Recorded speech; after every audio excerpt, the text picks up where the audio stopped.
മനുഷ്യന്റെ ജീവിതകാലവും ചിന്താശേഷിയും പരിമിതികൾ നിറഞ്ഞതാണ്. ഒട്ടേറെ പരിമിതികൾക്കുള്ളിൽ നിന്നുകൊണ്ട് അപൂർണമായ സങ്കേതങ്ങളുടെയും സിദ്ധികളുടെയും പിൻബലത്തിൽ പലതിൻ്റെയും അർത്ഥവും വ്യാപ്തിയും കണ്ടെത്താനാണ് എക്കാലവും മനുഷ്യൻ ശ്രമിച്ചിട്ടുള്ളത്. സൂക്ഷ്മമായി നിരീക്ഷിച്ചാൽ എല്ലാം മനുഷ്യബുദ്ധിക്ക് മുന്നിൽ കൗതുക കാരണങ്ങളും അത്ഭുതങ്ങളുമാണ്. എണ്ണമറ്റ ശാസ്ത്രശാഖകൾ മുന്നോട്ട് വയ്ക്കുന്ന ഓരോ ചോദ്യങ്ങളും പൂർണ്ണമായ ഉത്തരങ്ങളുള്ളവയല്ല. അസംഖ്യമായ സമസ്യകൾക്ക് ഉത്തരം തേടിയാണ് എന്നും മാനവരാശി സഞ്ചരിച്ചിട്ടുള്ളത്. കാലങ്ങൾ കഴിയും തോറും ലഭിക്കുന്ന ഉത്തരങ്ങളെക്കാൾ മുന്നിലുയരുന്ന ചോദ്യങ്ങളുടെ എണ്ണം അനന്തമായി വർദ്ധിക്കുന്നു. എന്നാൽ ഇഴകീറിയുള്ള പരിശോധനകൾക്കിടെ നമുക്ക് മുന്നിൽ വ്യക്തമാകുന്ന ചൈതന്യം അനേകരെ എന്നും സ്രഷ്ടാവും പരിപാലകനുമായ ദൈവത്തോട് ചേർത്തു നിർത്തുന്നു.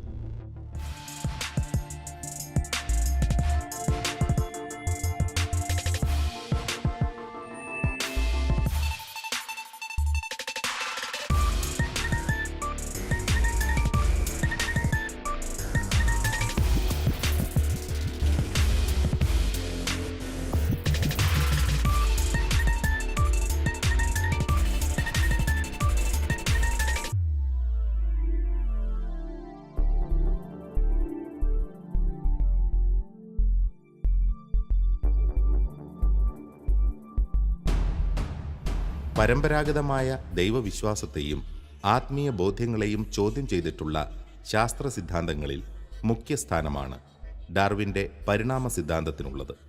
ദൈവം സ്വന്തം കരങ്ങളാൽ മനുഷ്യനെ പ്രത്യേകമായി സൃഷ്ടിച്ചു എന്ന് വിശദീകരിക്കുന്ന ഉൽപ്പത്തിയിലെ സൃഷ്ടി വിവരണത്തിന് പ്രഥമദൃഷ്ട്യാ വിരുദ്ധമായതിനാൽ തന്നെ പരിണാമ സിദ്ധാന്തം ദൈവവിശ്വാസത്തിന് വിരുദ്ധമാണ് എന്ന് വിലയിരുത്തപ്പെട്ടിരുന്നു. അത്തരം കാഴ്ചപ്പാടുകൾ ഇന്നും നിലനിൽക്കുന്നുണ്ട്. എന്നാൽ ശാസ്ത്രത്തിൻ്റെ സാധ്യതകൾ ഉപയോഗിച്ച് മനുഷ്യന് ഇതുവരെ തിരിച്ചറിയാൻ കഴിഞ്ഞിട്ടുള്ള വാസ്തവങ്ങൾക്ക് വലിയ പരിമിതികളുണ്ട് എന്ന് തിരിച്ചറിയേണ്ടതുണ്ട്. അതോടൊപ്പം തന്നെ ദൈവിക സത്യങ്ങളെ അതിൻ്റെ ആഴത്തിൽ തിരിച്ചറിയുവാൻ പരിശ്രമിക്കേണ്ടതും ആവശ്യമാണ്. ഈ വസ്തുതകളെ ഉൾക്കൊണ്ടുകൊണ്ട് സമീപിച്ചാൽ മാത്രമേ ശാസ്ത്രത്തെയും ദൈവവിശ്വാസത്തെയും സംബന്ധിച്ചുള്ള ശരിയായ ബോധ്യങ്ങളിൽ മുന്നേറുവാൻ നമുക്ക് കഴിയൂ. ദൈവം മനുഷ്യനെ തൻ്റെ ഛായയിലും സാദൃശ്യത്തിലും സൃഷ്ടിച്ചു എന്നാണ് മനുഷ്യൻ്റെ സൃഷ്ടിയെപ്പറ്റി ബൈബിൾ പ്രസ്താവിക്കുന്നത്. പരിണാമ സിദ്ധാന്തം കടന്നു വന്നിട്ട് പറയുകയാണ്, ആലങ്കാരികമായിട്ട് പറഞ്ഞാൽ മനുഷ്യൻ സൃഷ്ടിക്കപ്പെട്ടിരിക്കുന്നത് കുരങ്ങിൻ്റെ ഛായയിലും സാദൃശ്യത്തിലുമാണ്. കാരണം കുരങ്ങിൻ്റെ പരിണാമത്തിൻ്റെ ഫലമാണ് മനുഷ്യൻ എന്ന് പറയുന്ന പ്രതിഭാസം. ഇതായിരുന്നു ആദ്യകാലത്ത് പരിണാമ സിദ്ധാന്തത്തിനെതിരായ വലിയൊരു ദൈവശാസ്ത്ര വിമർശനം. വിശ്വാസി സമൂഹത്തിന് ഒട്ടും ദഹിക്കാത്ത ഒരു കാര്യമായിരുന്നു മനുഷ്യൻ്റെ നിലയും വിലയും, ഹ്യൂമൻ ഡിഗ്നിറ്റി, മനുഷ്യൻ്റെ അന്തസ്സിനെ കുരങ്ങിൻ്റെ നിലവാരത്തിലേക്ക് താഴ്ത്തിക്കെട്ടിയത് എന്ന് പറയുന്നത്. ക്രൈസ്തവ ദൈവവിജ്ഞാനീയത്തെ പരിണാമ സിദ്ധാന്തത്തിൻ്റെ ചട്ടക്കൂട്ടിൽ നിന്ന് അപഗ്രഥിക്കുമ്പോൾ എന്തെല്ലാം പുതിയ സാധ്യതകളാണ് അതിൻ്റെ മുന്നിൽ തുറക്കപ്പെടുന്നത്. പുതിയ ഒത്തിരി കാഴ്ചപ്പാടുകൾ നമുക്ക് സിദ്ധിക്കുന്നുണ്ട്. അവയെയൊക്കെ ഒന്ന് പരിചയപ്പെടുക എന്നുള്ളതാണ്. അതാണ് ഇന്നത്തെ എപ്പിസോഡിലൂടെ നമ്മൾ വിഭാവനം ചെയ്യുന്നത്. ക്രിസ്തീയ മാനവ വിജ്ഞാനീയവും പരിണാമശാസ്ത്രവും.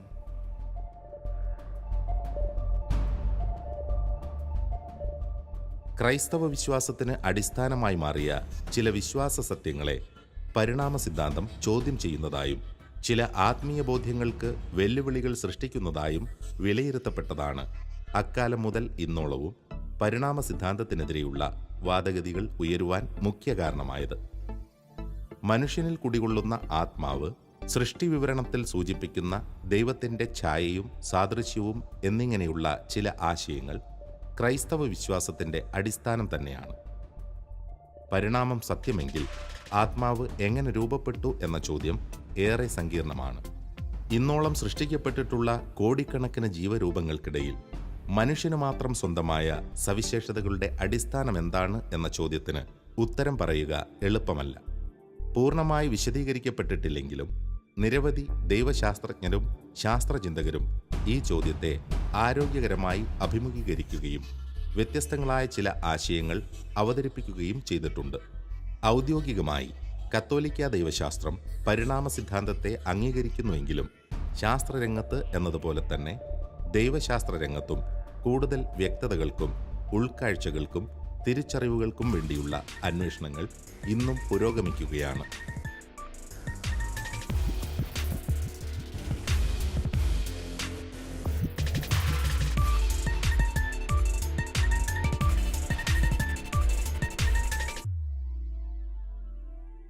പരിണാമ സിദ്ധാന്തം 350 കോടി വർഷം നീണ്ട ജീവന്റെ ചരിത്രമാണ് അവതരിപ്പിക്കുന്നത്. സൗരയൂഥവും ഭൂമിയും സൃഷ്ടിക്കപ്പെട്ടിട്ട് 450 കോടിയിൽ പരം വർഷങ്ങളായെന്ന് കരുതപ്പെടുന്നു. അതിനുശേഷം 100 കോടി വർഷങ്ങൾക്കുള്ളിൽ ഭൂമിയിൽ കാണപ്പെട്ട ജീവന്റെ ആദ്യ രൂപം കോടിക്കണക്കിന് വർഷങ്ങൾ കൊണ്ട് പരിണമിച്ചാണ് ഇന്ന് നാം കാണുന്ന എല്ലാ ജീവരൂപങ്ങളും ഉണ്ടായതെന്ന് പരിണാമ സിദ്ധാന്തം വിശദീകരിക്കുന്നു. ഇത്തരം ആശയങ്ങൾ പരിണാമ സിദ്ധാന്തം മുന്നോട്ട് വയ്ക്കുന്നതിന് പിന്നിൽ വ്യക്തമായ ശാസ്ത്രീയ അടിത്തറയും ഒട്ടേറെ തെളിവുകളുമുണ്ട്. ഒരു അടിസ്ഥാന ജീവരൂപത്തിൽ നിന്ന് ഉരുത്തിരിഞ്ഞവയാണ് മനുഷ്യനുൾപ്പെടെയുള്ള സകല ജീവരൂപങ്ങളും എന്ന് ശാസ്ത്രം അസന്ദിഗ്ധമായി പ്രഖ്യാപിക്കുന്നു. മനുഷ്യന്റെ പരിണാമ ചരിത്രം ആരംഭിക്കുന്നത് മനുഷ്യനുൾപ്പെടുന്ന പ്രൈമേറ്റ് എന്ന ജീവവർഗത്തിന്റെ ഉത്ഭവത്തോടെയാണ്.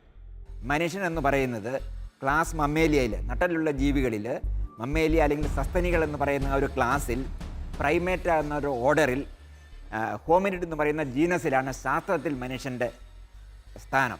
അപ്പോൾ നമ്മൾ ശാസ്ത്രീയമായിട്ട് എല്ലാത്തിനും പേരിട്ടിട്ടുണ്ട്. അപ്പോൾ അങ്ങനെ വരുമ്പോൾ മനുഷ്യൻ ശാസ്ത്രീയ നാമം എന്ന് പറയുന്ന ഹോമോ സാപ്പിയൻസ് ആണ്. അപ്പോൾ ഈ ഹോമോ സാപ്പിയൻസ് എങ്ങനെ ഉരുത്തിരിഞ്ഞു എന്നുള്ളൊരു ചോദ്യം വളരെ ലളിതവൽക്കരിച്ചാണ് മനുഷ്യൻ കുരങ്ങിൽ നിന്നാണ് ഉണ്ടായതെന്ന് വ്യാഖ്യാനിക്കപ്പെട്ടത്. ശരിക്കും ശാസ്ത്രത്തിൽ അങ്ങനെ മനുഷ്യൻ നേരിട്ടുള്ള പിൻഗാമി കുരങ്ങാണെന്നുള്ള ഒരു പരാമർശം എങ്ങുമില്ല. പക്ഷേ പരിണാമപരമായിട്ട് നോക്കുമ്പോൾ ജീവിവർഗങ്ങൾ പരിണമിക്കുകയും മനുഷ്യനും ഈ ജീവി ലോകത്തിൽ ജീവിവർഗങ്ങളിൽ പെട്ട ഒരു ജീവി എന്നുള്ള നിലയ്ക്ക് അത്തരത്തിൽ ഇവോൾവ് ചെയ്യുകയും ചെയ്തു എന്നുള്ളതിന് തെളിവുകൾ നമുക്കുണ്ട്. ഭൂമിയിലെ ജീവന്റെ പരിണാമത്തിൻ്റെയും ഭൗമപ്രകൃതിയിലുണ്ടാകുന്ന നിർണായകമായ മാറ്റങ്ങളുടെയും വെളിച്ചത്തിൽ കഴിഞ്ഞ കാലത്തെ യുഗങ്ങളായും കാലഘട്ടങ്ങളായും ശാസ്ത്രജ്ഞർ തരംതിരിച്ചിട്ടുണ്ട്. നൂറ്റാണ്ടുകൾ നീണ്ട ഗവേഷണങ്ങളിൽ നിന്ന് വെളിപ്പെട്ട അറിവുകളും തെളിവുകളുമാണ് ഇത്തരത്തിലുള്ള നിരീക്ഷണങ്ങളുടെ അടിസ്ഥാനം. ആധുനിക മനുഷ്യനിലേക്ക് എത്തിച്ചേർന്ന പരിണാമത്തിൻ്റെ നാൾവഴികൾ ഏകദേശം 70 ലക്ഷം വർഷങ്ങൾക്ക് മുമ്പ് ആരംഭിക്കുന്നു. ഭൂമിയെ ദിനോസറുകൾ അടക്കി വാണിരുന്ന ഒരു നീണ്ട കാലഘട്ടത്തിന് ശേഷമാണ് ഭൂമിയിൽ മനുഷ്യനുൾപ്പെടുന്ന ജീവിവർഗമായ പ്രൈമേറ്റുകൾ സ്ഥാനമുറപ്പിച്ചത് എന്ന് ശാസ്ത്രം പറയുന്നു. നരവംശാസ്ത്രജ്ഞരുടെ കണ്ടെത്തലുകൾ അനുസരിച്ച് 21 ലക്ഷം വർഷങ്ങൾക്ക് മുമ്പ് പിറവിയെടുത്ത ഹോമോ എന്നറിയപ്പെടുന്ന ജീവവർഗത്തിൻ്റെ ഒടുവിലെ കണ്ണിയാണ് മനുഷ്യൻ. ഹോമോസാപ്പിയൻസ് എന്ന ശാസ്ത്രനാമത്തിലാണ് മനുഷ്യവർഗം അറിയപ്പെടുന്നത്. ഹോമോസാപ്പിയൻസിൻ്റെ മുൻഗാമികളായ 15-ൽ പരം ജീവവർഗങ്ങളുടെ ഫോസിലുകൾ ഭൂമിയുടെ പല ഭാഗങ്ങളിൽ നിന്നായി ഇതിനകം ശാസ്ത്രജ്ഞർ കണ്ടെത്തിയിട്ടുണ്ട്. ഫോസിൽ തെളിവുകളുടെ അടിസ്ഥാനത്തിലാണ് നമ്മൾ ഇത് കൺസ്ട്രക്റ്റ് ചെയ്യുന്നത്, ഒരു ലീനിയേജ്. അപ്പോൾ ശരിക്കും നോക്കുമ്പോൾ ഒരു 40 വർഷം മുമ്പ് നമുക്ക് ഫോസിലുകൾ കിട്ടിയിട്ടുണ്ട്. വെറുതെ നമുക്ക് പറയാൻ പറ്റത്തില്ല. നേരത്തെ നമ്മൾ സൂചിപ്പിച്ചതുപോലെ തെളിവുകൾ വെച്ചുകൊണ്ടാണ് വ്യാഖ്യാനങ്ങൾ പോരുന്നത്. നമുക്ക് ആസ്ട്രലോപിത്തക്കസ് എന്ന് പറയുന്ന ഒരു ജീനസ്, അത് മനുഷ്യനുമായിട്ട് സാദൃശ്യം കാണിക്കുന്നു എന്നേ ഉള്ളൂ. അത് 40-20 വർഷം മുമ്പാണ് ഏതാണ്ട്. അപ്പോൾ അത് ആസ്ട്രലോപിത്തക്കസ് എന്ന് പറയുന്ന ഒരു ജീനസിൽ പെടുന്നു. പിന്നീടാണ് ഹോമോ എന്ന് പറയുന്ന ജീനസിൻ്റെ തെളിവുകൾ ലഭ്യമാകുന്നത്. അതൊരു 20 ലക്ഷം വർഷം മുന്നോട്ട് പോകും. ഹോമോയിൽ തന്നെ പല ജാതികളുണ്ടായിരിക്കുന്നു. ഹാബിലസ്, ഹെഡൽബെർഗൻസിസ്, ഇങ്ങനെ പല ജാതികളെ നമുക്ക് കാണാൻ പറ്റും. അതിലേറ്റവും അവസാനം വരുന്നതാണ് ഹോമോ സാപ്പിയൻസ് എന്ന് പറയുന്ന മനുഷ്യൻ. അപ്പം മനുഷ്യൻ ശാസ്ത്രദൃഷ്ടിയിൽ ഭൂമിയിൽ ആവിർഭവിച്ചിട്ട് ഏതാണ്ട് ഒരു 2 ലക്ഷം വർഷം, 3 ലക്ഷത്തിനും 2 ലക്ഷത്തിനും വർഷങ്ങൾക്ക് മുമ്പാണ് എന്നുള്ളതാണ്. പരിണാമ സിദ്ധാന്തവും നരവംശാസ്ത്രവും മുന്നോട്ട് വയ്ക്കുന്ന ആശയങ്ങൾ നിരവധിയാണ്. ദൈവവിശ്വാസികൾക്കും ശാസ്ത്ര അന്വേഷികൾക്കും മുന്നിൽ ഒരുപോലെ വെല്ലുവിളികൾ ഉയർത്തുന്ന ചില കണ്ടെത്തലുകളും അവയിൽ ഉൾപ്പെടുന്നു. പരിണാമ സിദ്ധാന്തവും മനുഷ്യന്റെ ഉൽപ്പത്തിയും സംബന്ധിച്ച വിഷയങ്ങളിൽ ആഴത്തിൽ ഗവേഷണങ്ങൾ നടത്തുകയും ചിന്തിക്കുകയും ചെയ്യുന്ന അനേകർ നമുക്കിടയിലുണ്ട്. ശാസ്ത്രം മുന്നേറും തോറും വെളിപ്പെടുന്ന പുതിയ അറിവുകളും പരിണാമം സംബന്ധിച്ച സ്ഥിരീകരിക്കപ്പെട്ട വസ്തുതകളും അവരിൽ ഭൂരിപക്ഷത്തിൻ്റെയും ദൈവവിശ്വാസത്തിനും ആത്മീയ ബോധ്യങ്ങൾക്കും തടസ്സം സൃഷ്ടിച്ചിട്ടില്ല എന്നുള്ളത് ഒരു വാസ്തവമാണ്.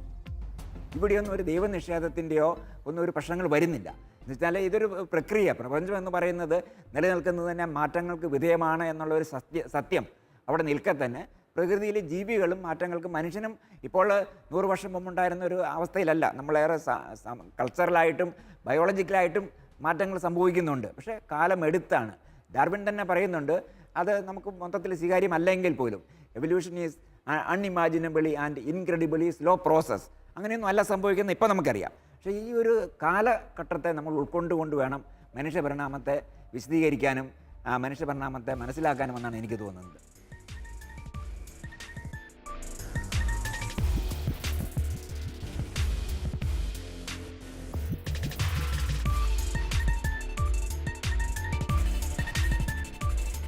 പരിണാമ സിദ്ധാന്തം വിശദീകരിക്കുന്ന നരവംശ ചരിത്രത്തെ അംഗീകരിക്കുകയും കഴിഞ്ഞ 2 ലക്ഷം വർഷങ്ങളായി തുടർന്നുകൊണ്ടിരിക്കുന്ന പരിണാമമാണ് ആധുനിക മനുഷ്യന്റെ ഉത്ഭവത്തിന് പിന്നിൽ എന്ന ശാസ്ത്രീയ നിരീക്ഷണത്തെ ശരിവയ്ക്കുകയും ചെയ്യുമ്പോൾ ഉയർന്നുവരുന്ന പ്രധാന ചോദ്യങ്ങളിലൊന്ന് മനുഷ്യനിൽ കുടികൊള്ളുന്നു എന്ന് നാം ഉറച്ചു വിശ്വസിക്കുന്ന ആത്മാവിനെക്കുറിച്ചാണ്. ആത്മീയതയുടെയും ദൈവവിശ്വാസത്തിൻ്റെയും അടിത്തറ തന്നെയായ ആത്മാവിൻ്റെ അസ്തിത്വം ഒഴിച്ചുകൂടാനാവാത്തതാണ്. പരിണാമം വഴിയാണ് മനുഷ്യൻ ഭൂമിയിൽ ഉത്ഭവിച്ചതെങ്കിൽ ആത്മാവിനെ എപ്രകാരം വിശദീകരിക്കാൻ കഴിയും എന്ന ചോദ്യം ഏറെ സങ്കീർണമാണ്. എൻ്റെ അഭിപ്രായത്തിൽ ഈ സോൾ എന്ന് പറയുന്നത് വളരെ കോംപ്ലിക്കേറ്റഡ് ആയിട്ടുള്ള ഒരു സംഗതിയാണ്. സാധാരണഗതിയിൽ നമ്മൾ അതൊരു നോൺ കോൺട്രവേഴ്സ്യൽ ആയിട്ട് ഒരു ഗിവൺ ഐഡിയ ആയിട്ട് അങ്ങനെ എടുക്കുകയാണ്. പക്ഷേ അതങ്ങനെ എടുക്കാൻ സാധിക്കത്തില്ല എന്നുള്ളത് ഇന്നത്തെ കാലത്ത് ബിബ്ലിക്കൽ സ്കോളേഴ്സ് പോലും പറയുന്നുണ്ട്. അതായത് നമ്മൾ കത്തോലിക്ക തിരുസഭ എടുത്തിരിക്കുന്നത് ദ ഗ്രീക്ക് വ്യൂ ആണ്, പ്ലേറ്റോയുടെ view, body and soul, completely from 2 completely different worlds. ആ രീതിയിലാണ് ഗ്രീക്ക് ശാസ്ത്രജ്ഞന്മാരും ഗ്രീക്ക് ഫിലോസഫേഴ്സും സോളിനെ പറ്റി നിന്ന്. അതൊരു സ്റ്റാറ്റിക് വ്യൂ ആയിരുന്നു. ഇതല്ലായിരുന്നു Jewish view. Original biblical view ഇതല്ലായിരുന്നു. Original biblical view Jewish view ആയിരുന്നു. ജൂവിഷ് വ്യൂവിൽ ഈ സെപ്പറേഷൻ വരുന്നില്ല, ബോഡി സോൾ സെപ്പറേഷൻ വരുന്നില്ല. മനുഷ്യനെന്ന് പറയുന്നത് ശരീരം മാത്രമല്ല, അവനിൽ ഒരു ആത്മാവുണ്ട്. അത് തന്നെയാണ് അവനെ മറ്റു ജീവിവർഗങ്ങളിൽ നിന്നും വ്യത്യസ്തനാക്കി നിർത്തുന്നതും കൂടുതൽ ക്രൈസ്തവ ദർശനത്തിൽ കൂടുതൽ മഹത്വീകരിച്ച് നിർത്തുന്നതും. ആത്മാവിൻ്റെ രൂപീകരണത്തിൽ 2 തത്വങ്ങളാണ് പ്രധാനമായിട്ടും ഇന്ന് ലോകത്തിൽ നിലനിൽക്കുന്നത്. ശരീരം രൂപപ്പെട്ട് വന്നപ്പോൾ വരുമ്പോൾ തന്നെ പരിണമിച്ച് വന്ന മറ്റൊരു വസ്തു, അതിനോടൊപ്പം ഒരു പരിണാമത്തിലൂടെ രൂപപ്പെട്ട് വന്ന ഒരു ആത്മാവിൻ്റെ സങ്കല്പത്തെ പറ്റി ശാസ്ത്രം പറയുന്നുണ്ട്. അതിൽ ആ ശാസ്ത്രശാഖയിലൂടെ ചിന്തിക്കുമ്പോൾ ആത്മാവ് മാറ്ററിൽ അന്തർലീനമായിട്ട് നിലനിന്നിരുന്ന ഒരു വസ്തുവാണ്. അത് പരിണാമത്തിൻ്റെ ഒരു പൂർണ്ണദശ എത്തിക്കഴിഞ്ഞപ്പോൾ, വെളിപ്പെടേണ്ട അവസ്ഥ എത്തിക്കഴിഞ്ഞപ്പോൾ അത് ശരീരത്തോടൊപ്പം വെളിപ്പെട്ട് വരുന്നു. അങ്ങനെ വെളിപ്പെട്ട് വരുന്നതാണ് മനുഷ്യരൂപം എന്ന ഒരു തിയറിയാണുള്ളത്. മറ്റൊരു തിയറി ഉള്ളത് പരിണാമത്തിലൂടെ ശരീരം രൂപപ്പെട്ടു വരുന്നു, എന്നാൽ ഓരോ വ്യക്തിയും അവൻ്റെ ഗർഭാവസ്ഥയിൽ രൂപപ്പെട്ടു വരുന്ന ആ അവസ്ഥയിൽ ആത്മാവ് ദൈവത്താൽ സൃഷ്ടിക്കപ്പെട്ട് മനുഷ്യ ശരീരത്തിൽ നിക്ഷേപിക്കപ്പെടുന്നു എന്ന മറ്റൊരു താത്വികമായ അവലോകനവും കൂടെ നടക്കുന്നുണ്ട്. ആ അവസ്ഥയിൽ ദൈവത്തിൻ്റെ സൃഷ്ടികർമ്മത്തിന് കൂടുതൽ പ്രാധാന്യം കൊടുക്കുകയും ദൈവം ആത്മാവിനെ സൃഷ്ടിച്ച് ഓരോ ശരീരത്തിലും നിക്ഷേപിക്കുന്നു എന്ന ഒരു ചിന്താരീതിയും ആ ചിന്തയിലൂടെ വരികയാണ്. ദൈവത്തിൻ്റെ ഒരു സ്പെഷ്യൽ ഇൻ്റർവെൻഷൻ ഉണ്ടായി മനുഷ്യനുണ്ടാകുന്ന സമയത്ത്, മനുഷ്യൻ ജനിക്കുന്ന സമയത്ത്, അതായത് എംബ്രിയോ ഫെർട്ടിലൈസ് ചെയ്യുന്ന സമയത്ത് ദൈവത്തിൻ്റെ ഒരു പ്രത്യേക സാന്നിധ്യം അവിടെ വരുന്നുണ്ട്, പ്രത്യേക ആക്ഷൻ വരുന്നുണ്ടെന്നുള്ളതാണ്. അതാണ് ഒഫീഷ്യലായിട്ടുള്ള ചിന്താഗതി. സഹസ്രാബ്ദങ്ങൾക്ക് മുമ്പ് മുതൽ നിലനിന്നിരുന്ന നിരവധി തത്വശാസ്ത്രങ്ങളിൽ നിന്നാണ് ആത്മാവും ആത്മീയതയും സംബന്ധമായ നിരവധി കാഴ്ചപ്പാടുകൾ മാനവ സമൂഹങ്ങളിൽ രൂപപ്പെട്ടത്. ശാസ്ത്രത്തിന്റെ കണ്ടെത്തലുകളുമായി പൊരുത്തപ്പെടാൻ ബുദ്ധിമുട്ടുള്ള ചില ചിന്തകൾ ഇന്നും നിലനിൽക്കുന്നതിന് പിന്നിൽ അത്തരം ചില അടിസ്ഥാന വസ്തുതകളുണ്ട്. എന്നാൽ പിൽക്കാലത്ത് നമുക്കിടയിൽ ജീവിച്ചിരുന്ന പ്രഗത്ഭരായ ചില ചിന്തകർ വ്യത്യസ്തമായ ചില ആശയങ്ങൾ അവതരിപ്പിക്കുകയുണ്ടായിട്ടുണ്ട്. ശാസ്ത്രത്തിന്റെ തിരിച്ചറിവുകളുമായി പൊരുത്തപ്പെടുന്നതും കൂടുതൽ വലിയ സാധ്യതകളുള്ളതുമായ വീക്ഷണങ്ങളാണ് അവ. ഇത്തരം നൂതനമായ ദൈവശാസ്ത്ര വീക്ഷണങ്ങളും ഇനിയുമേറെ മുന്നേറേണ്ടതുണ്ട്. ശാസ്ത്രത്തിന്റെ വികസനത്തിന്റെ കൂടി പിന്തുണയോടെയാണ് നിരവധി കത്തോലിക്ക ദൈവശാസ്ത്രജ്ഞരും തത്വചിന്തകരും ഇത്തരം വിഷയങ്ങളിലുള്ള കൂടുതൽ പക്വമായ കാഴ്ചപ്പാടുകൾ രൂപപ്പെടുത്തിക്കൊണ്ടിരിക്കുന്നത്. ഇപ്പം ഒരു സ്റ്റാറ്റിക് വേൾഡ് വ്യൂ എടുക്കുമ്പോഴത്തേക്കും ബോഡി ആൻഡ് സോൾ, അപ്പോൾ അത് അതിന് സെപ്പറേഷൻ വരുന്നുണ്ട്. സ്റ്റാറ്റിക് ആകുമ്പം ബോഡി ഒരു തരത്തിലുള്ളത്, അത് മെറ്റീരിയൽ ആയിട്ടുള്ളത്, സോൾ എന്ന് പറയുന്നത് ഇമ്മെറ്റീരിയൽ സ്പിരിറ്റ് ആയിട്ടുള്ളത്, ഇത് രണ്ടും രണ്ടാണെന്നുള്ള രീതിയിലാണ്. പക്ഷേ ഒരു ഡൈനാമിക് വേൾഡ് വ്യൂ നമ്മൾ എടുക്കുമ്പോഴത്തേക്കും ഈ ഡിസ്റ്റിങ്ഷൻ ഇല്ലെന്ന് പറയുന്നില്ല, ബ്ലേർഡ് ആയിട്ട് പോവുകയാണ്. ഈ ഡിസ്റ്റിങ്ഷൻ വളരെ ബ്ലേർഡ് ആയിട്ട് പോവുകയാണ്. ഇതാണ് തെയാടി ഷെർഡാൻ അദ്ദേഹം എവല്യൂഷനെ പറ്റി പറയുകയും അതുപോലെ തന്നെ എവല്യൂഷൻ ഉപയോഗിച്ചുകൊണ്ട് ഒരു തിയോളജിക്കൽ സിസ്റ്റം ഡെവലപ്പ് ചെയ്യുകയും ചെയ്തപ്പോൾ അദ്ദേഹത്തിൻ്റെ അടിസ്ഥാന തത്വം ഇതാണ്: മാറ്ററും സ്പിരിറ്റും തമ്മിലുള്ള ആ sharp distinction is not acceptable. പക്ഷേ അതും തെയാടി ഷെർഡാൻ ഒരു ശാസ്ത്രജ്ഞനായിരുന്നുകൊണ്ട്, ശാസ്ത്രീയമായ രീതിയിൽ അപ്രോച്ച് ചെയ്യുന്ന ഒരാളായിരുന്നുകൊണ്ട് അദ്ദേഹം ശാസ്ത്രീയമായ രീതിയിലുള്ള തെളിവുകൾ അതിന് തന്നിട്ടുണ്ട്. അല്ല ചുമ്മാ വെറുതെ ഇങ്ങനെ ഉദ്ദേശം വെച്ച് പറഞ്ഞതല്ല. അദ്ദേഹത്തിന് തെളിവ് എങ്ങനെയാണ്? അദ്ദേഹം nervous system and brain system of all living ബീയിങ്സിനെ അദ്ദേഹം പഠിച്ചു. അദ്ദേഹം കണ്ടു, ഈ ഉണ്ടല്ലോ, ഇതൊരു എർത്ത് ഉണ്ടല്ലോ, അതിന് ബ്രെയിൻ സിസ്റ്റം ഉണ്ട്, നെർവസ് സിസ്റ്റം ഉണ്ട്, അത് വളരെ വളരെ പരിമിതമായിട്ടുള്ളതാണ്. അത് കഴിഞ്ഞ് ഒരു ഡോഗിൻ്റെ അടുത്തോട്ട് വരുമ്പോഴത്തേക്ക് അതിനേക്കാളും മെച്ചമായി, ഒരു കുരങ്ങിൻ്റെ അടുത്ത് വരുമ്പോൾ അതിനേക്കാളും മെച്ചമായി, ചിമ്പാൻസി അതിനേക്കാളും മെച്ചമായത്. അപ്പോൾ അവിടെ ഒരു കണ്ടിന്യൂറ്റി നമ്മൾ കാണുന്നുണ്ട്, ഒരു പ്രോഗ്രഷൻ നമ്മൾ കാണുന്നുണ്ട്. അപ്പോൾ തെയാടി ചോദിക്കുകയാണ്, ഇവിടെ മാത്രമായിട്ട് ഇങ്ങനെ ഈ പ്രോഗ്രഷൻ വേണ്ട ആവശ്യം? Why can't we say that this progression is right from the beginning to the end this progression ഉണ്ട്. അങ്ങനെ ഒരു എക്സ്ട്രാപ്പൊളേഷൻ ചെയ്തു. എക്സ്ട്രാപ്പൊളേഷൻ സയൻസിൽ അനുവദിച്ചിട്ടുള്ളൊരു സംഗതിയാണ്. അങ്ങനെ എക്സ്ട്രാപ്പൊളേഷൻ ചെയ്തിട്ടാണ് തെയാടി ഷെർഡാൻ ഇതിനെപ്പറ്റി, സോളിനെ പറ്റി പറയുന്നത്. അങ്ങനെ വെച്ച് നോക്കുമ്പോഴത്തേക്കും ഈ ഒരു സ്പെഷ്യൽ ഇൻ്റർവെൻഷൻ്റെ ആവശ്യം വരുന്നില്ല. അപ്പോൾ ഡാർവിൻ സ്റ്റാറ്റിക്, ഒരുപക്ഷെ ഡാർവിൻ്റെ തിയോളജി സ്റ്റാറ്റിക് ആയിരുന്നായിരിക്കാം. അതുകൊണ്ടാണ് പ്രശ്നം വന്നത്. ഈ ബോഡിയും സോളും വന്നപ്പോഴത്തേക്കും പ്രശ്നങ്ങൾ വന്നത്. അല്ലെങ്കിൽ ഡാർവിനെ സപ്പോർട്ട് ചെയ്യുന്നവർക്ക് പ്രശ്നം വന്നത് അതുകൊണ്ടായിരിക്കാം. പക്ഷേ തെയാടിനെ നമ്മൾ സപ്പോർട്ട് ചെയ്യുകയാണെങ്കിൽ കണ്ടിന്യൂറ്റി ഉള്ളതുകൊണ്ട് ഈ ഷാർപ്പ് ഡിസ്റ്റിങ്ഷൻ വരുത്തേണ്ട ആവശ്യം വരുന്നില്ല. ദൈവം എല്ലായിടത്തും ഉണ്ട്. ദൈവം ആദ്യം മുതൽ അവസാനം വരെയുണ്ട്. പിന്നെ ഒരു പക്ഷേ ഇങ്ങനെ വേണമെങ്കിൽ നമുക്ക് പറയാം, ചില മോമെൻറ്റ്സിൽ കണ്ടിന്യൂറ്റി ഉണ്ടെങ്കിൽ ചില മോമെൻറ്റ്സിൽ ദൈവത്തിൻ്റെ സാന്നിധ്യം കുറച്ചുകൂടെ സ്ട്രോങ് ആയിട്ട് വരാം. ഇപ്പോൾ നമ്മൾ കണ്ടിന്യൂറ്റി പറയുന്നതിൻ്റെ അർത്ഥം എപ്പോഴും ഇങ്ങനെ യൂണിഫോം ആയിട്ട് വരണം നിർബന്ധമില്ലല്ലോ. There are certain moments where God's intervention is stronger. തെയാട് അതിനെപ്പറ്റി പറയുന്നത് ക്രിട്ടിക്കൽ പോയിൻറ്റ്സ് എന്നാണ് പറയുക. അപ്പോൾ ഞാൻ ആ ക്രിട്ടിക്കൽ പോയിൻറ്റ്സ് ഞാൻ അത്രയും സ്ട്രോങ് ആയിട്ട് എടുക്കുന്നില്ല. കാരണം നമ്മൾ തെർമോഡൈനാമിക്സിനെ പറ്റി പഠിക്കുമ്പോഴത്തേക്കും ക്രിട്ടിക്കൽ പോയിൻറ്റ്സ് ഒത്തിരി ഷാർപ്പ് ഡിസ്റ്റിങ്ഷൻ വരുന്നുണ്ട്. അത്രയും ഡിസ്റ്റിങ്ഷൻ വേണ്ട എന്നാണ് എൻ്റെ അഭിപ്രായം. അതുകൊണ്ട് ഞാൻ ഇങ്ങനെ പറഞ്ഞു, there are certain moments when God intervenes more strongly. അപ്പോൾ എൻ്റെ അഭിപ്രായത്തിൽ ഈ നമ്മുടെ മനുഷ്യൻ ഉണ്ടാകുന്നത് ആ ഒരു മോമെൻ്റാണ്. ആ മോമെൻറ്റ് ദൈവം കുറച്ചുകൂടെ കൂടുതലായിട്ട് ദൈവത്തിൻ്റെ സാന്നിധ്യം അവിടെ വരുന്നു എന്ന് മാത്രമേ ഉള്ളൂ. അല്ലാതെ കണ്ടിന്യൂറ്റിക്ക് നിശ്ചയം വരുന്നില്ല. അപ്പം എവല്യൂഷൻ വെച്ചുകൊണ്ട് തന്നെ നമുക്ക് സോളിനെ പറ്റി സംസാരിക്കുന്നതിന് ഒരു പ്രശ്നവും വരുന്നില്ല. ഓരോ കാലഘട്ടത്തിലും വിവിധ ദേശങ്ങളിൽ നിലനിന്നിരുന്ന തത്വശാസ്ത്ര വീക്ഷണങ്ങൾക്കനുസരിച്ചാണ് കത്തോലിക്ക ദൈവശാസ്ത്രവും ആത്മീയ കാഴ്ചപ്പാടുകളും വളർന്നു വികസിച്ചിട്ടുള്ളത്. ആധുനിക ശാസ്ത്രത്തിൻ്റെ കണ്ടെത്തലുകളുടെ കൂടി വെളിച്ചത്തിൽ കൂടുതൽ വ്യക്തതയും യാഥാർത്ഥ്യത്തോട് കൂടുതൽ ചേർന്ന് നിൽക്കുന്നതുമായ അടിസ്ഥാന കാഴ്ചപ്പാടുകൾ ദൈവശാസ്ത്ര മണ്ഡലങ്ങളിൽ രൂപം കൊള്ളേണ്ടിയിരുന്നു. കാലം കഴിയുന്തോറും ഭൗതികമായി മനുഷ്യൻ ആർജിക്കുന്ന വളർച്ച ശാസ്ത്രരംഗത്തും ദൈവശാസ്ത്രരംഗത്തും ഒന്നുപോലെ പ്രതിഫലിക്കേണ്ടതുണ്ട്. ശാസ്ത്രത്തോടും ദൈവശാസ്ത്ര വീക്ഷണങ്ങളോടുമുള്ള കത്തോലിക്ക സഭയുടെ നിലപാട് എക്കാലവും ഇതാണ്. ബൈബിൾ വിഭാവനം ചെയ്യുന്ന ആദ്യകാല യഹൂദ പാരമ്പര്യത്തിൽ നിന്ന് കടന്നു വരുന്ന ഹീബ്രു ട്രഡീഷനിലെ മനുഷ്യദർശനം നോക്കുകയാണെങ്കിൽ ഇങ്ങനെയൊരു ആവശ്യം വരുന്നില്ല. അത് പദാർത്ഥത്തിൻ്റെ തന്നെ വികസിതമായിക്കൊണ്ടിരിക്കുന്ന വലിയൊരു സാധ്യതയായിട്ട് ആത്മാവിനെ വിഭാവനം ചെയ്യുന്നത്. ഹീബ്രു പദങ്ങൾ ആത്മാവിനെ സൂചിപ്പിക്കാൻ വേണ്ടി ഉപയോഗിക്കുന്നത് നെഫേഷ്, റുവാഖ്, ബാറ തുടങ്ങിയ പദങ്ങളാണ്. ഈ പദങ്ങളെല്ലാം തന്നെ ആദ്യമേ വിവക്ഷിക്കുന്നത് പദാർത്ഥം, ശരീരം എന്നൊക്കെയാണ്. തുടർന്നാണ് മനസ്സ്, ആത്മാവ്, അരൂപി തുടങ്ങിയ സംജ്ഞകൾ കടന്നു വരുന്നത്. അതായത് ആത്മാവും ശരീരവും തമ്മിലുള്ള ഒരു ഐക്യ ദർശനം ഒരേ പദം കൊണ്ട് തന്നെ ഹീബ്രു പാരമ്പര്യത്തിൽ വിളക്കി ചേർത്തിരിക്കുകയാണ് എന്നുള്ളത്. നിർഭാഗ്യവശാൽ ഗ്രീക്ക് തത്വചിന്തയാണ് ക്രൈസ്തവ ദൈവശാസ്ത്രത്തെ പിന്നീട് സ്വാധീനിച്ചത്. അരിസ്റ്റോട്ടിലും പ്ലേറ്റോയും ഒക്കെ വിശുദ്ധ അഗസ്റ്റിനിലൂടെയും തോമസ് അക്വിനാസിലൂടെയും ശക്തമായ സ്വാധീനം ചെലുത്തിയത് വഴിയായിട്ട് കൂടുതലും ദ്വൈതവാദമാണ് ക്രിസ്തീയ പാരമ്പര്യത്തിൽ നിലനിന്നിരുന്നത്. ഇന്ന് പ്രകൃതിശാസ്ത്രങ്ങളുമായിട്ടുള്ള സംവാദത്തിൻ്റെ വെളിച്ചത്തിൽ ജോൺ ബോൾ രണ്ടാമൻ മാർപ്പാപ്പ തന്നെ പ്രസ്താവിച്ചിട്ടുണ്ടല്ലോ, പണ്ട് ഗ്രീക്ക് തത്വചിന്ത ക്രൈസ്തവ ദർശനത്തെ സ്വാധീനിച്ചതുപോലെ ഇന്ന് പ്രകൃതി ശാസ്ത്രങ്ങളാണ് ക്രൈസ്തവ ദൈവശാസ്ത്രത്തെ രൂപപ്പെടുത്തേണ്ടത് എന്ന്.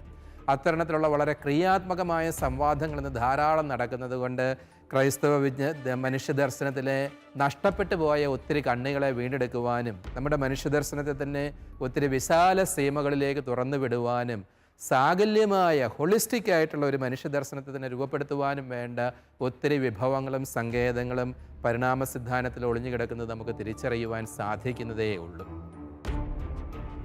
ദൈവം തൻ്റെ ഛായയും സാദൃശ്യവും നൽകി സ്വന്തം കരങ്ങൾ കൊണ്ട് മെനഞ്ഞെടുത്തു എന്ന് വിശുദ്ധ ഗ്രന്ഥം വിവരിക്കുന്ന മനുഷ്യൻ എന്ന ഉത്കൃഷ്ട സൃഷ്ടിയുടെ മാഹാത്മ്യത്തെ പരിണാമ സിദ്ധാന്തം ചോദ്യം ചെയ്യുന്നു എന്നുള്ളത് ഗുരുതരമായ ഒരാരോപണമാണ്. എന്നാൽ മനുഷ്യവർഗത്തിൻ്റെ ഔന്നത്യത്തെയും മഹത്വത്തെയും പരിണാമ സിദ്ധാന്തം കുറച്ചു കാണുന്നില്ല എന്നതാണ് വാസ്തവം. പരിണാമ സിദ്ധാന്തത്തെ തുടർന്നുള്ള ഗവേഷണങ്ങൾക്കൊപ്പം ജീവശാസ്ത്രപരമായ നിരവധി കണ്ടെത്തലുകൾ കൂടി ശാസ്ത്രം ആധുനിക ലോകത്തിനു മുന്നിൽ അവതരിപ്പിച്ചപ്പോൾ വ്യക്തമായ ജീവന്റെ മഹനീയത കൂടുതൽ മികച്ച ആത്മീയ ഉൾക്കാഴ്ചകളിലേക്ക് നമ്മെ നയിക്കുന്നു. പരിണാമ സിദ്ധാന്തത്തിനെതിരെയുള്ള ഒരു വിമർശനം എന്ന് പറയുന്നത് ഇത് മനുഷ്യൻ്റെ അന്തസ്സിന് നിരക്കുന്നതല്ല, കുരങ്ങനിൽ നിന്ന് മനുഷ്യൻ ഉരുത്തിരിഞ്ഞു വരുന്നത് എന്ന് പറയുന്നതാണല്ലോ. അതിലും കൂടുതൽ നിഷേധാത്മകതയേക്കാൾ ഉപരി ഭാവാത്മകമായ സാധ്യതകളാണ് നമ്മൾ കാണുന്നത്. എന്താണ് ഹ്യൂമൻ ഡിഗ്നിറ്റി എന്നതുകൊണ്ട് ദൈവശാസ്ത്രം വിഭാവനം ചെയ്യുന്നത് എന്നത് നമ്മൾ ആദ്യമേ മനസ്സിലാക്കണം. മനുഷ്യൻ പേഴ്സൺ ആണ് എന്നർത്ഥം. പേഴ്സൺ എന്നത് ദൈവശാസ്ത്രപരമായിട്ടും തത്വശാസ്ത്രമായിട്ടും വളരെ അർത്ഥപ്രസക്തമായ ഒരു സംജ്ഞയാണ്. പേഴ്സൺ എന്ന് പറഞ്ഞു കഴിഞ്ഞാൽ ദൈവത്തെ പോലെ അറിവും സ്വാതന്ത്ര്യവുമുള്ള വ്യക്തി എന്ന് അതിൻ്റെ അർത്ഥം. അറിവും സ്വാതന്ത്ര്യമുള്ളത് എന്തോ അതിനെയാണ് വ്യക്തി എന്ന് വിളിക്കുന്നത്. മനുഷ്യനിൽ ബുദ്ധിയുണ്ട്, മനുഷ്യന് ആത്മബോധമുണ്ട്, അതുകൊണ്ട് മനുഷ്യന് അറിവുണ്ട്, സ്വാതന്ത്ര്യമുണ്ട് എന്ന് നമുക്ക് പറയാം. ഇത് ദൈവത്തിൻ്റെ സവിശേഷതകളാണ്. അത് ഒത്തിരി മനുഷ്യനിൽ ഉള്ളത് കൊണ്ടാണ് മനുഷ്യൻ ദൈവത്തിൻ്റെ ഛായയിലും സാദൃശ്യത്തിലും സൃഷ്ടിക്കപ്പെട്ടിരിക്കുന്നു എന്ന് ദൈവശാസ്ത്രം പറയുന്നത്. പക്ഷേ നമ്മൾ കണ്ട പരിണാമത്തിൻ്റെ കാഴ്ചപ്പാടിൽ നോക്കുമ്പോൾ ഈ ഛായയെയും സാദൃശ്യത്തെയും അറിവിനെയും സ്വാതന്ത്ര്യത്തെയും സ്നേഹത്തെയും ഒന്നും, സ്വാതന്ത്ര്യത്തിൻ്റെ വേറൊരു ആഖ്യാനം ആ സ്നേഹം എന്ന് പറയുന്നത്, പേഴ്സണോട് ചേർന്ന് പോകുന്ന വേറൊരു സംജ്ഞ. ഈ മൂന്ന് ഘടകങ്ങളും നമുക്ക് എല്ലാ ജീവജാലങ്ങളിലും ഒരു പരിധിവരെ കണ്ടെത്താൻ സാധിക്കുമെന്നുള്ളതാണ്. മനുഷ്യനിൽ മാത്രമല്ല. ശരിയാണ്, ഇത്രയും സുപ്രീമായിട്ടുള്ള ഒരു സെൽഫ് കോൺഷ്യസ് ആത്മാവബോധമോ ബോധത്തിൻ്റെ വളർച്ചയോ മറ്റ് ജീവജാലങ്ങളിൽ നമുക്ക് കാണുവാൻ സാധിക്കുകയില്ല. പക്ഷേ എന്നിരുന്നാൽ പോലും ബോധത്തിൻ്റെ മിനിയേച്ചർ രൂപങ്ങൾ ഒരു ബാക്ടീരിയയിൽ പോലും കണ്ടെത്താൻ സാധിക്കുമെന്നുള്ളതാണ്. ഇന്ന് ബാക്ടീരിയോളജിസ്റ്റുകൾ പറയുന്നത് the simplest cells have the most complex lessons to teachers എന്നാണ്. ഏറ്റവും ലഘു ജീവരൂപങ്ങൾക്കായി ഇന്ന് ഏറ്റവും ലളിതമായ ജീവരൂപങ്ങൾക്കായി ഇന്ന് ഏറ്റവും സങ്കീർണമായ പാഠങ്ങൾ നമുക്ക് പറഞ്ഞു വരുവാനുള്ളത് പോലും ബാക്ടീരിയോളജിസ്റ്റുകൾ പറയുന്നതാ. ഇൻ്റലിജൻറ്റ് ബാക്ടീരിയ, അൾട്രൂയിസ്റ്റിക് ബാക്ടീരിയ, ജീവൻ 300 കോടി വർഷങ്ങൾക്ക് മുമ്പ് പദാർത്ഥത്തിലേക്ക് സന്നിവേശിപ്പിക്കപ്പെട്ടപ്പോൾ ഉണ്ടായ ആദ്യ ഉൽപ്പന്നത്തിന് തന്നെ ബോധത്തിൻ്റെ അംശങ്ങൾ ഉണ്ടായിരുന്നുവെന്നർത്ഥം. അതിലുമുണ്ടായിരുന്നു അറിവും സ്വാതന്ത്ര്യവും സ്നേഹവും ഒക്കെ. അതിൻ്റെ വികാസമാണ് മനുഷ്യനെന്ന് പറയുന്നത്. അതുകൊണ്ട് പരിണാമം മനുഷ്യനെ കുരങ്ങനിൽ നിന്ന് ജനിപ്പിച്ചു എന്ന് പറയുമ്പോൾ മനുഷ്യൻ്റെ നിലയും വിലയും അവിടെ നഷ്ടപ്പെടുകയല്ല, അനുസ്യൂതമായിട്ട് പ്രപഞ്ചത്തിൻ്റെ ആരംഭം മുതൽ തന്നെ വിഭാവനം ചെയ്യപ്പെട്ട പദാർത്ഥ പദ്ധതി ജീവനായി പരിണമിച്ച് അത് വീണ്ടും വികാസം പ്രാപിച്ച് മനുഷ്യൻ ഒരു വലിയ അളവ് വരെ പൂർത്തീകരിക്കപ്പെടുകയാണ് എന്ന് നമുക്ക് പറയാം. മനുഷ്യനിലും ഇത് പൂർത്തീകരിക്കപ്പെടുന്നില്ല എന്ന് ഷർദാനും സമാന ചിന്താഗതിക്കാരും ഒക്കെ പറയുന്നുണ്ട്.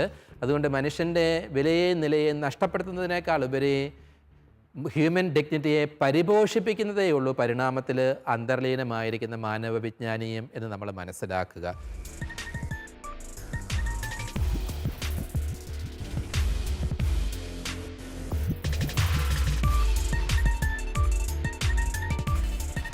ശരിയായ ശാസ്ത്രീയ ദൈവശാസ്ത്ര സങ്കേതങ്ങൾ ഉപയോഗിച്ച് പരിശോധിക്കുകയാണ് എങ്കിൽ പരിണാമം ഒരു പുതിയ സങ്കേതമാണ്, പുതിയ ഒരു സൈദ്ധാന്തിക ചട്ടക്കൂട് നമ്മുടെ മുന്നിൽ തുറന്നു തരികയാണ്. ക്രൈസ്തവ ദൈവശാസ്ത്രത്തിൻ്റെ അനന്യസുന്ദരങ്ങളായ സംജ്ഞകളെയൊക്കെ വളരെ വിശാലമായ അർത്ഥത്തിൽ മനസ്സിലാക്കുവാനും ആഖ്യാനം ചെയ്യുന്നതിന് വേണ്ടി. അതുകൊണ്ട് പരിണാമ സിദ്ധാന്തം ഒരർത്ഥത്തിലും ക്രൈസ്തവ ദൈവശാസ്ത്രത്തിന് ഭീഷണിയാകുന്നില്ല. അതിലുപരി ക്രൈസ്തവ ദൈവശാസ്ത്രത്തെ പരിപോഷിപ്പിക്കുകയും അതിൻ്റെ അനന്ത സാധ്യതകളെ തുറന്നു തരികയും ചെയ്യുകയാണെന്നുള്ളത് നമ്മൾ തിരിച്ചറിയേണ്ടിയിരിക്കുന്നു. പരിണാമ സിദ്ധാന്തം സംബന്ധിച്ച ആശയക്കുഴപ്പങ്ങൾ ശാസ്ത്രലോകത്തും ദൈവവിശ്വാസം സംബന്ധിച്ചും നിലനിൽക്കുകയാണെങ്കിലും കത്തോലിക്കാ സഭയുടെ നിലപാടുകൾ വ്യക്തതയുള്ളതാണ്. ആധുനിക ശാസ്ത്രവും ഗവേഷണങ്ങളും മുന്നേറുന്നതിനനുസരിച്ച് കൂടുതൽ വ്യക്തമായ കാഴ്ചപ്പാടുകളിലേക്ക് വിശ്വാസി സമൂഹവും കടന്നുവരുമെന്ന് തീർച്ച. ശാസ്ത്രവും വിശ്വാസ സംബന്ധമായ ബോധ്യങ്ങളും തമ്മിലുള്ള ചില പൊരുത്തക്കേടുകൾ അപൂർണ ജ്ഞാനത്തിൻ്റെ ലക്ഷണങ്ങൾ മാത്രമാണ് എന്ന് നാം തിരിച്ചറിയേണ്ടതുണ്ട്. തുറന്ന ഹൃദയത്തോടെ ആത്മീയ സത്യങ്ങളെയും മുൻധാരണകളില്ലാതെ ശാസ്ത്രീയ നേട്ടങ്ങളെയും സമീപിക്കുന്ന പക്ഷം ജീവിത യാഥാർത്ഥ്യങ്ങൾ പൂർണ്ണമായ വ്യക്തതയിൽ ഉൾക്കൊള്ളുവാൻ നമുക്ക് കഴിയും. ലൈറ്റ് ഓഫ് ട്രൂത്ത് എന്ന ഈ ശാസ്ത്ര മതസംവാദ പരമ്പരയുടെ കഴിഞ്ഞ എപ്പിസോഡുകൾ യൂട്യൂബിൽ ലഭ്യമാണ്. ഈ ഡോക്യുമെൻ്ററി പരമ്പരയെക്കുറിച്ചുള്ള നിങ്ങളുടെ വിലയേറിയ അഭിപ്രായങ്ങളും നിർദ്ദേശങ്ങളും വാട്സപ്പ് വഴി ഞങ്ങളെ അറിയിക്കാവുന്നതാണ്. WhatsApp number 9745901960.